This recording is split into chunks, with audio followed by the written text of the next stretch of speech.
Hello guys, આજે આપણે જો છૂટા ભાત બનાવ્યા છે। એના માટે આપણે 5 મુઠ્ઠી ચોખા વાળ્યા છે અને 5 મુઠ્ઠી ચોખા હોય તો આપણે 2 ગ્લાસ જેટલું પાણી નાખ્યું છે।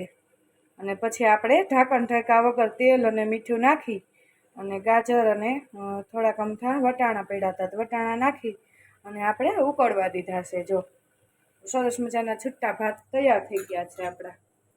જો ચડીને હવે આને આપણે હાવ છૂટા કરવા હોય તો આપણે ઠંડા પાણીમાં એડ કરશું। આપણે ભાતિયામાં લઈ ભાતને પછી એની માથે આપણે ઠંડા પાણીનો નળ ચાલુ કરી દઈશું એટલે એકદમ છૂટો ભાત તૈયાર થઈ જશે। આવી રીતે ધોવાનું જો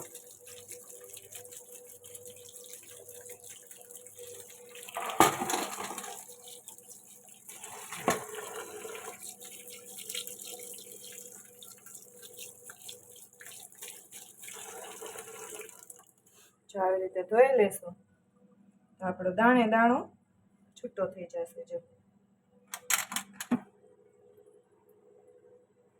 આપણે ચોખાને આપણે ઓલા નાના ચોખા આવે સમેટીના એ લીધા છે એટલે જો છે છૂટો એકદમ છૂટો ભાત તૈયાર થઈ। જો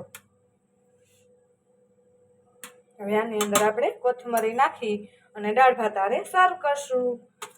અને ક્યારેક અમે દાળ ભાત હારે ન સર્વ કરી તો વઘારી પણ નાખી બટેટું ને એવું નાખીને। જો છે છૂટો હાવ એકદમ છૂટો ભાત તૈયાર થઈ। જો તો તૈયાર છે છૂટા ભાત। બાય બાય, જય શ્રી કૃષ્ણ।